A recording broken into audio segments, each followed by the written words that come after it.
द्रौपदी ने बोल दिया कि अंधों के, लेकिन द्रौपदी ने कहीं नहीं बोली ये बात। ये झूठा प्रचार हो गया द्रौपदी के खिलाफ। टीवियों में ये सेंटेंस प्रयोग किया गया। महाभारत में कहीं द्रौपदी ने ऐसा दुर्योधन के लिए नहीं बोला कि अंधों के अंधे होते हैं, कहीं नहीं बोला।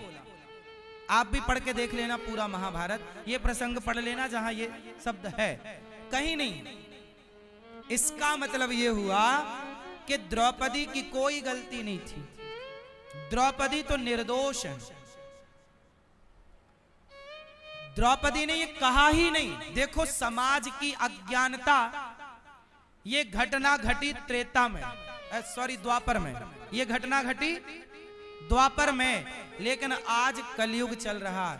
5000 साल हो गए, लेकिन 5000 साल बाद भी लोग सत्य तक नहीं पहुंच पाए। जो सुनाया गया हमने वो सुना, इसलिए कहता हूं कि शास्त्रों को पढ़ो, केवल सुनो मत। पढ़ना जरूरी है। यदि आप नहीं पढ़ोगे तो गलत जानकारी दे दी जाएगी और आप गलत को ही सच मानते रहोगे और द्रौपदी को ही अपराधी बनाते रहोगे, जबकि द्रौपदी कोई अपराध नहीं की। समझ में आई लाला? सही है। तो भगवान अब गलती अब ढूंढते हैं सही अपराधी को। महाभारत क्यों हुआ? सही अपराधी कौन है? किसकी गलती है? द्रौपदी निर्दोष है। द्रौपदी निर्दोष। दोषी कौन? अब दोषियों के नाम सुनो। एक दो नाम हो तो मैं गिनाऊं, मैं कुछ नाम बोलूंगा, आप कितने लोग सहमत हैं मेरी बात से, सुनने के बाद बताइएगा। पहला दोषी धृतराष्ट्र। क्यों? क्योंकि धृतराष्ट्र राजा है और राजा का धर्म होता है न्याय करना।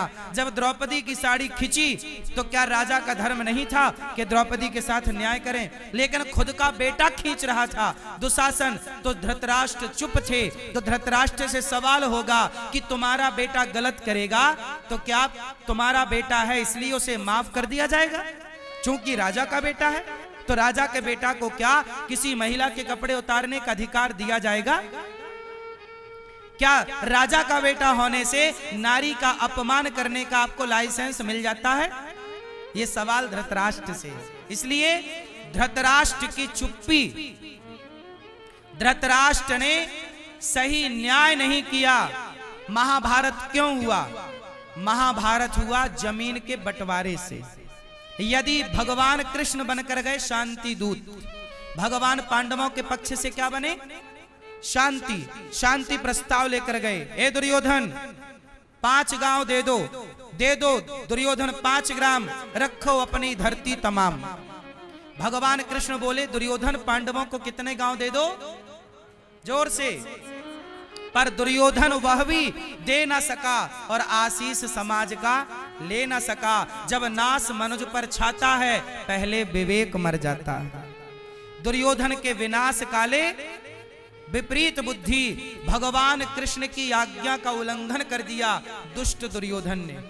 कहा 5 गांव दे दो। अच्छा बताओ, यदि 5 गांव दे दिए जाते तो महाभारत होता? जोर से। नहीं होता। इसका मतलब यह हुआ कि धृतराष्ट्र राजा है और राजा का धर्म है कि वो ठीक ठीक बंटवारा करें। अच्छा, ये राजा भी हैं और पिता भी हैं। अच्छा, पांडु की मृत्यु हो चुकी है। जब पांडु की मृत्यु हुई तो पांडु के पुत्रों को न्याय दिलाना क्या ताऊ का काम नहीं था? बोलो। तुम्हारा छोटा भाई यदि मृत्यु को प्राप्त हो जाए तो क्या छोटे भाई के बेटों के साथ तुम अन्याय करोगे? क्योंकि भाई अब इसके तो बाप है नहीं, तो चलो इसकी जमीन भी हड़प लेते हैं।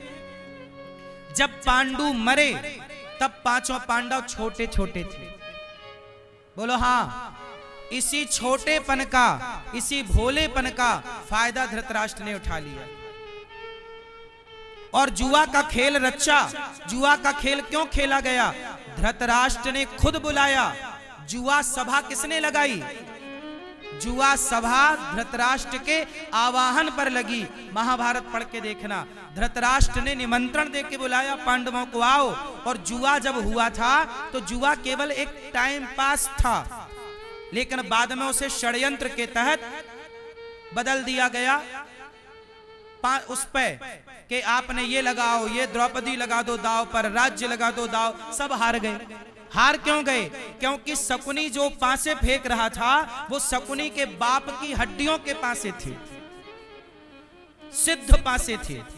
जबकि द्यूत क्रीड़ा का नियम होता है कि जो जुआ खेलेगा वही ना दाव चलेगा। क्यों भैया?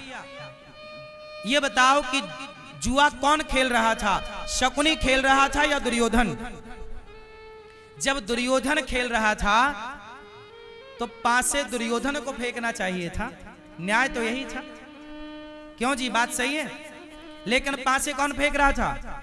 शकुनी। क्यों? यही तो गलत था, यही गलत था, यही छल है कि खेल रहा दुर्योधन और पासे फेंक रहा शकुनी, और सारे पासे सारा दाव जीत लिया। और जब जीत लिया और द्रौपदी को साड़ी उतारा, तब द्रौपदी ने सबको पुकारा, नहीं सुना कोई, तब भगवान ने रक्षा की। उसके बाद द्रौपदी ने श्राप दिया, धृतराष्ट्र मैं तुम्हें श्राप देती हूं।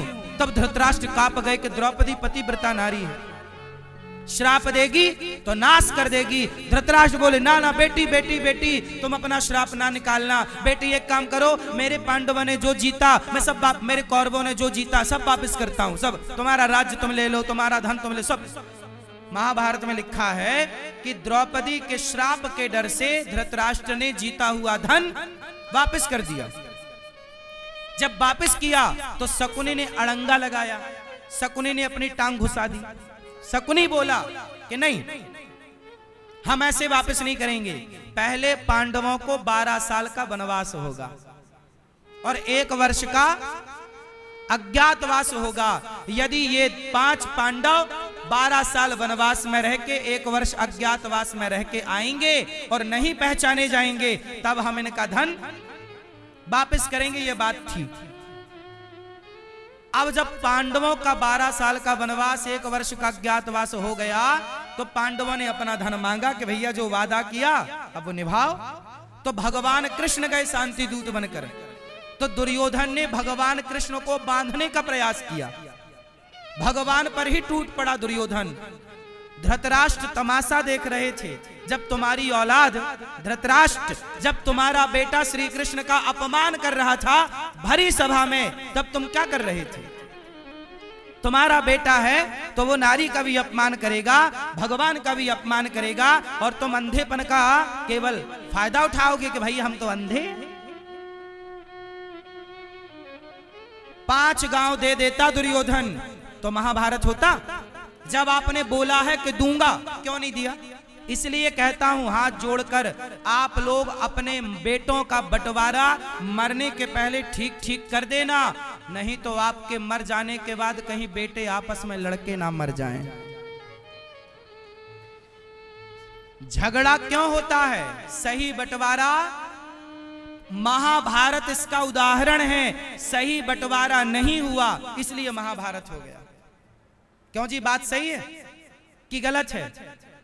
यदि बंटवारा कर देते, 5 गांव दे दो ना भैया, वो नहीं चाह रहे थे अपना इंद्रप्रस्थ, चलो रख लो, तुम्हारे को कमी है तुम रखो, पर 5 गांव तो भैया हमारे 5 भाई हैं, तो गुजारा, बेटा होगा बच्चा होगा तो कहीं तो गुजारा चाहिए, 4 रोटी तो चाहिए ना पेट भरने को भैया। तो क्यों नहीं दिया आपने? जब दूसरों का धन आप हड़पते हैं ना तो सर्वनाश शुरू हो जाता है साहब। इसलिए कहता हूं कोई देखे ना देखे, विधाता देखता है साहब। कभी किसी का 1 रुपए ना खाना, 1 इंच जमीन ना हड़पना। आपका आपका है, औरों का आपके लिए माटी है। कभी दूसरों के धन की तरफ आंख उठाकर देखना भी मत, वरना नाश हो जाएगा। इसका उदाहरण दुर्योधन है। दुर्योधन का सर्वनाश हुआ कि नहीं? उत्तर दो भैया मैया। दुर्योधन का क्या हुआ? बोलो। सर्वनाश। क्यों हुआ? क्योंकि लालच आ गया। कि पांडवों का धन भी मुझे मिल जाए। आप लोग किसी के साथ गलत तो नहीं करते, इस तरह धन हड़प लेने का काम मत करना कभी। भाई का धन ना हड़प लेना कभी धोखे से। भाई का क्यों, दुश्मन का भी ना हड़पना इतना सा। हम क्यों ले किसी का? भाई हमारी मेहनत का जो 5 रुपए है 10 रुपए वो अपना है। मैं आपके जेब में हाथ क्यों डालूं? मैं आपके पॉकेट क्यों मारूं? मेरी मेहनत के 10 रुपए से मैं खुश हूं, मुझे आपके करोड़ों नहीं चाहिए। क्यों भैया, सही है कि गलत है? मेरी मेहनत से मैं कमाता हूं ना भाई, मैं चोरी थोड़ी करता हूं। मैं मेहनत का कमा के खाने वाला व्यक्ति हूं और मैं कहता हूं भीख मांग लो, गरीबी में गुजारा कर लो, नमक रोटी खा लो, पर बेईमानी के 56 भोग कभी ना खाना। बेईमानी के खाने पीने से बचना।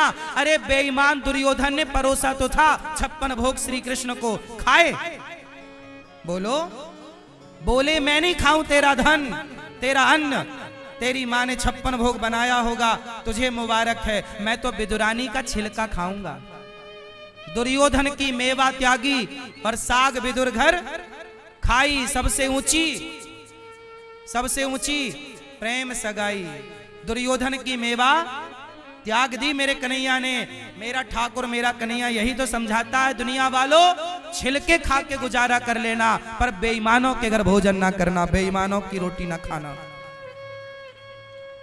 क्यों जी, बात सही है कि गलत है? कितने लोग सहमत है मेरी बात से? हमारे कन्हैया ने सही किया कि नहीं? 56 भोग को ठुकरा दिया और क्या खाए? क्या खाए? भाव से छिलका खिवाया विदुरानी ने, ग्रहण कर लिए। भाव का भूखा हूं मैं, भाव ही एक सार है, और भाव से भजले मुझे तो भव से बेड़ा। मेरा कन्हैया तो भाव का भूखा है, वो ये नहीं कहता कि तुम 56 भोग लगाओ, अरे तुम नमक रोटी खवा देना, भगवान वो भी खाने को तैयार है। प्रेम तो हो, राम ही केवल प्रेम प्यारा, जान ले ये जो जान नहीं हारा। तो मेरी माँ, भगवान भाव के भूखे हैं, धर्म के भूखे हैं। धर्म के रास्ते पर चलोगे कल्याण होगा। महाभारत क्यों हुआ? धृतराष्ट्र की गलती से, सही बंटवारा ना होने से। अब दूसरी गलती सुनो, महाभारत क्यों हुआ? भीष्म पितामह जैसे दिग्गज, भीष्म पितामह जैसे समझदार लोग जब चुपचाप तमाशा देखेंगे तो महाभारत तो होगा। इसलिए बोलना सीखिए, पितामह की तरह चुपचाप तमाशा देखना मत सीखिए। अरे पितामह को क्या जरूरत थी चुप रहने की? जब द्रौपदी की साड़ी उतार रहा था तो पितामह जाते और दुशासन को 4 थप्पड़ जमाते। मूर्ख! क्यों भैया? आप बताओ, आपका पोता समझते हैं ना? पोता, आपका पोता गलती करे तो दादाजी 2-4 थप्पड़ जमा सकते हैं कि नहीं? बोलो। चौराहे पे दादाजी जूता मार सकते हैं कि नहीं पोते को? नालायक तू गलती कर रहा, एक जूता मारते। भाई हमारे गांव में तो बेटा गलती करे तो बाप चौराहे पे 4 जूता जमाता है। पुराने जमाने के बाप ऐसे होते थे कि बेटा गलती करे तो बाप चौराहे पे 4-6 जूता जमा देता था। क्यों जी, बात सही है कि गलत है? सही है।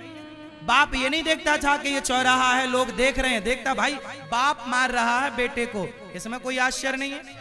बाप मार सकता है, दादा मार सकता है, तो भीष्म पितामह क्या दुशासन को 4 थप्पड़ नहीं मार सकते थे? ये अच्छा एक बात बताओ, यदि पितामह 4 थप्पड़ मार देते तो महाभारत होता? द्रौपदी की साड़ी उतरती? बोलो। इसलिए छोरा छोरी गलती करें तो जरूरत पड़ने पर 4 थप्पड़ जमाना भी सीखना पड़ेगा। 2-4 थप्पड़ नहीं मारो तो काम भी नहीं होए। क्यों जी, बात सही है? बच्चों को लाड़ करो, प्यार करो, पर जरूरत पड़ने पर दंड भी देना धर्म है। दंड देना भी, क्यों जी, बात सही है? इसलिए दंड विधान है हमारे। अब विनय न मानत जलधि जड़, गए 3 दिन बीत, बोले राम सकोप तब भय बिनु होई ना प्रीत। इसलिए जरूरत है तो दंड की जरूरत है भगवान को। इसलिए दुर्योधन, दुशासन, पितामह के चुप रहने के कारण ये छाती पर चढ़ गए, 4 थप्पड़ मारते तो कोई बात नहीं थी। तो तीसरा अपराधी कौन? कर्ण। अच्छा एक बात बताओ, दोस्त किसे कहते हैं? कर्ण अच्छे दोस्त हैं कि बुरे दोस्त हैं? मित्र हैं? कर्ण अच्छे हैं कि बुरे हैं? कर्ण वैसे तो बहुत अच्छे हैं, कर्ण बहुत बड़े भक्त हैं, कर्ण बहुत बड़े दानी हैं, परंतु कर्ण ने एक गलती की। क्या गलती की? कर्ण ने दुर्योधन का साथ दिया। अच्छा तो क्या मित्र का साथ नहीं देना चाहिए? बिल्कुल देना चाहिए, मित्र का साथ जरूर दो, पर किस मित्र का? अब एक बात सुनाऊं आपको, आप लोग बहुत सारे लोग, अच्छा आप लोग शराब वराब तो नहीं पीते? क्यों हैं? बता ना रहा कोई, आप पीते हो? अच्छा आप शराब नहीं पीते, ये बहुत अच्छी बात है, क्योंकि आप ब्रजवासी हैं, आप सबके गुरु हैं, आपसे समाज सीखता है, आप ही रास्ता भटक जाएंगे तो भला आपको फिर कौन रास्ते पर लाएगा? इसलिए आपको गलत रास्ते पर नहीं चले, जमाना चले चले, आप ना चलो, क्योंकि आप ब्रजवासी हो ना भैया, आप सबके गुरु हो, ब्रजवासी जगत गुरु, ब्रजवासी तो जगत गुरु। अच्छा एक बात बता, छोड़ो, आप में से कुछ लोग कहते गुरुजी हम शराब नहीं पीते, पर कभी कभी दोस्ती यारी में पी लेते। अब एक बात बताओ कि जो दोस्त आपको शराब पिलाएं वो दोस्त सही है कि गलत है? तो बताओ, दुर्योधन जब भरी सभा में द्रौपदी के कपड़े उतार रहा था तो दुर्योधन का दोस्त कौन? कर्ण। तो क्या कर्ण को विरोध नहीं करना चाहिए कि यार मित्र ये गलत हो रहा है, मैं आपका मित्र हूं? तो मित्र का धर्म क्या है कि अपने मित्र को गलत काम करने से रोके। दोस्त का मतलब ये नहीं होता कि तू गलत करे तो मैं भी तेरा साथ दूं क्योंकि तू मेरा दोस्त है, तू बलात्कार करे तो मैं भी तेरा साथ दूं क्योंकि तू दोस्त है, तू शराब पिए तो मैं भी तेरा साथ दूं क्योंकि तू मेरा दोस्त ना। दोस्ती की परिभाषा ये नहीं कि मित्र को गलत में साथ दे, बल्कि मित्र गलत करे तो उसके कान पकड़ के उसे सही रास्ते पे लाना, यही मित्र का धर्म है। तो कर्ण को क्या दुर्योधन को सही रास्ते पर नहीं लाना था? बोलो, क्या कर्ण ने दुर्योधन को सही रास्ते पर लाने का एक भी प्रयास किया? जब द्रौपदी की साड़ी उतर रही थी तो मित्र कर्ण को कहना था कि मित्र ये गलत है, पर कर्ण ने गलत नहीं बोला, कर्ण ने ये बोला द्रौपदी तेरे तो 5 पति हैं, छठा मुझे बना ले, जैसे 5 वैसे ही 6।